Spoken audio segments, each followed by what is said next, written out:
당신은 지금 받고 있는 것이 진짜 하나님의 축복이라고 확신할 수 있습니까?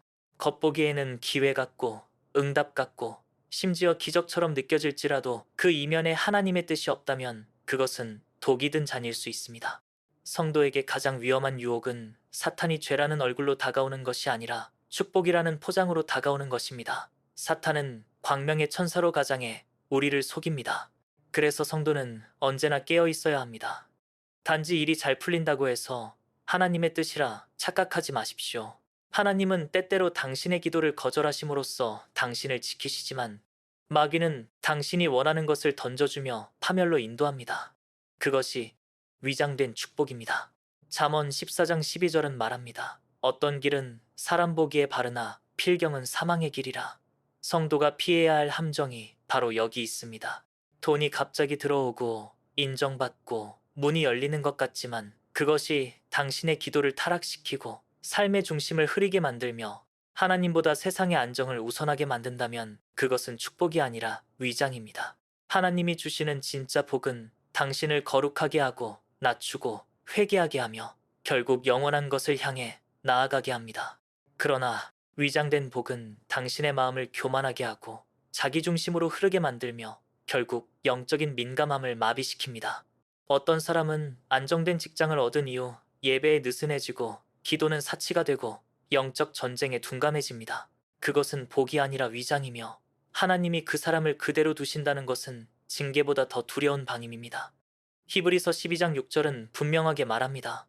주께서 사랑하시는 자를 징계하시고 그가 받아들이시는 아들마다 채찍질하신다고요. 그런데 당신이 아무런 고난 없이 평탄하기만 하다면 그것은 하나님께 가까워지고 있다는 증거가 아니라 어쩌면 이미 마귀의 전략 안에 안착해 있다는 신호일 수 있습니다. 성도는 고난 속에서 더 맑아지고 고통 속에서 더 하나님을 찾게 됩니다. 이것이 진짜 축복의 본질입니다. 당신이 지금 누리고 있는 것이 당신의 신앙을 세우고 있습니까? 아니면 무너뜨리고 있습니까? 그것을 판단하는 기준은 단 하나. 당신이 지금 더 거룩해지고 있는가? 아니면 더 세속적이 되고 있는가입니다. 어떤 문이 열렸다는 이유만으로 뛰어들지 마십시오. 기회는 언제나 축복이 아닙니다. 성도는 때로 기회조차 내려놓을 수 있어야 진짜 믿음입니다. 사탄은 예수님께도 세상의 모든 영광을 보여주며 그것을 줄 수 있다고 유혹했습니다. 그때 예수님은 사람이 떡으로만 살 것이 아니라고 말씀하셨습니다. 하지만 우리는 얼마나 자주 그 떡에 굴복하며 그것이 응답이라고 착각합니까? 지금 당신이 받고 있는 제안이 얼마나 매력적이든 그것이 당신을 기도의 자리에서 멀어지게 하고 있다면 반드시 다시 생각해야 합니다. 하나님이 주시는 복은 결코 당신을 그분에게서 멀어지게 만들지 않습니다. 오히려 더 겸손하게 만들고 더 의지하게 만들고 더 회개하게 만듭니다. 그래서 때때로 하나님은 우리에게 고난이라는 복을 허락하십니다. 고난이 없다면 우리는 결코 자아를 부수지 못하기 때문입니다. 그런데 사람들은 그것을 저주라고 착각합니다. 고난은 믿음의 필터입니다. 성도가 진짜로 성장하는 시기는 일이 잘 될 때가 아니라 모든 것이 흔들릴 때입니다. 그때 비로소 기도가 깊어지고 말씀이 뚫고 들어오고 성령이 당신을 새롭게 만지십니다. 반대로 위장된 복을 따라가면 당신은 편안함 속에서 무뎌지고 영적인 분별력을 상실하며 결국 하나님의 임재를 느끼지 못하게 됩니다. 그것이 바로 마귀가 노리는 궁극적인 목표입니다. 당신을 단번에 무너뜨리는 것이 아니라 조금씩 조금씩 하나님과 멀어지게 만드는 것입니다.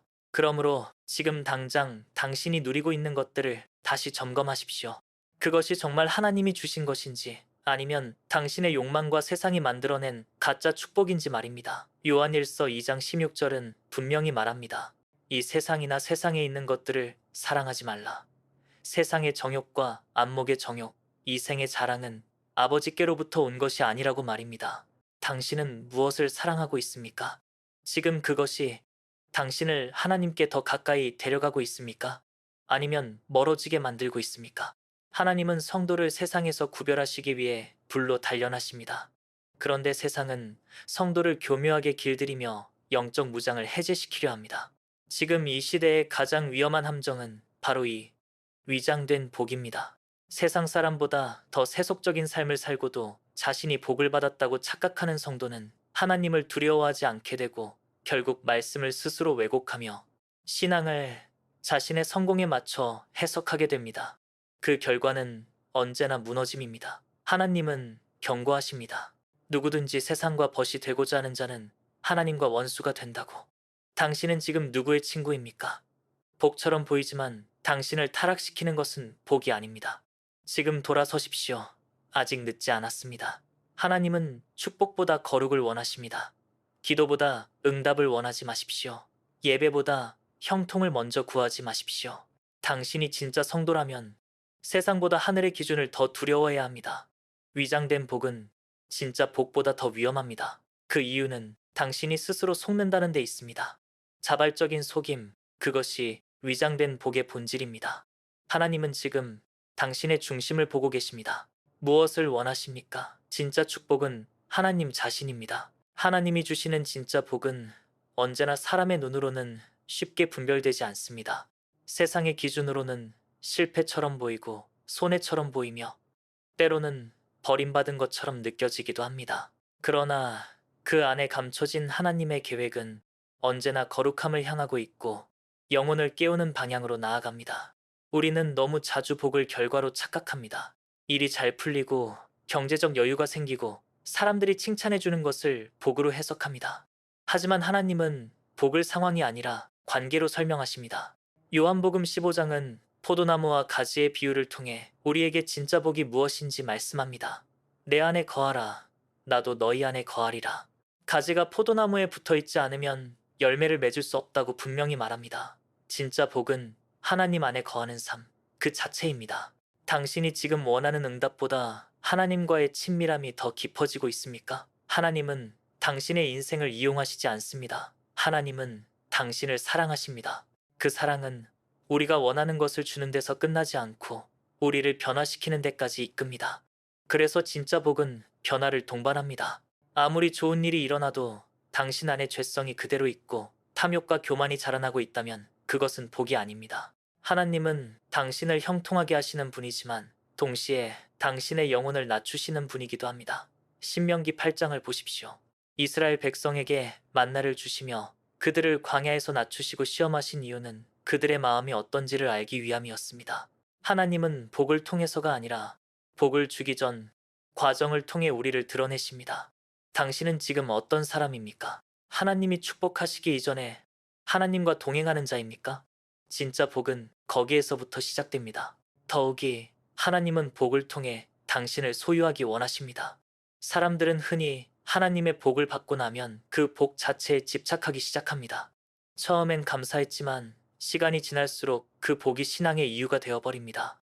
건강, 자녀, 재물, 관계, 직장, 사역의 열매 등 처음에는 하나님의 선물로 여겼지만 이제는 그것을 잃는 것이 두려워 하나님보다 그것을 더 의지하게 됩니다.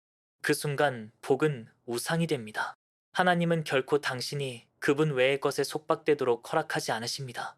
그래서 때로는 복처럼 주셨던 것을 거두시기도 합니다. 그것이 아프더라도 그 안에는 당신을 다시 하나님께로 이끄시는 자비가 숨어 있습니다.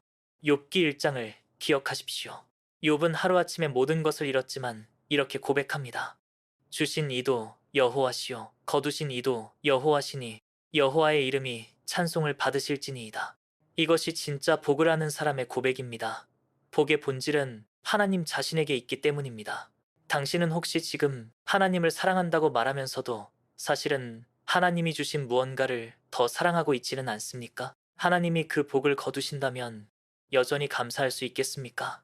여전히 찬양할 수 있겠습니까? 진짜 복은 잃어도 무너지지 않는 복입니다. 왜냐하면 하나님 자신이 당신의 보상이기 때문입니다. 시편 73편은 말합니다. 하늘에서는 주 외에 누가 내게 있으리요. 땅에서는 주밖에 내가 사모할 리 없나이다. 내 육체와 마음은 쇠약하나 하나님은 내 마음의 반석이시요 영원한 분기시시라.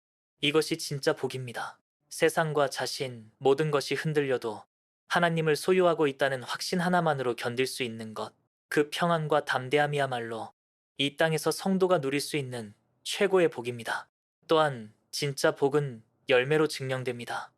갈라디아서 5장에서는 성령의 열매를 말합니다. 사랑, 희락, 화평, 오래 참음, 자비, 양선, 충성, 온유, 절제. 이것이 진짜 복을 받은 사람의 삶에서 자연스럽게 흘러나오는 열매입니다.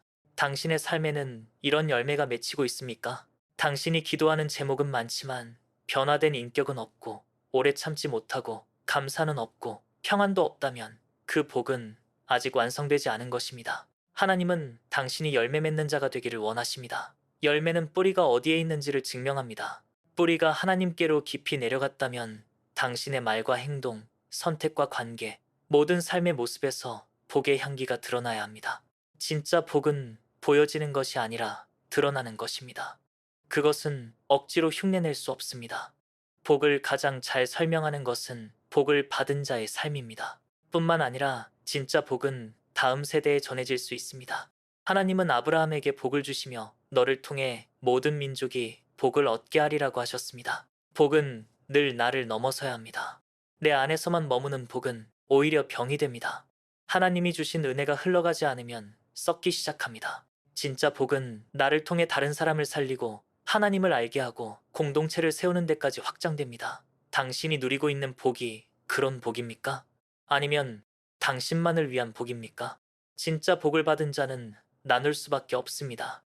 왜냐하면 진짜 복은 생명이기 때문입니다. 복은 내가 움켜쥐는 것이 아니라 흘려보낼수록 더 커지는 것입니다. 복은 하나님의 성품이 담긴 도구이며 그분의 뜻이 흐르는 통로입니다. 그렇기에 진짜 복을 받은 사람은 축복의 관점이 다릅니다. 받는데 그치지 않고 흘려보냅니다. 축복을 누리면서도 그것에 속박되지 않고 그 안에서 자유합니다.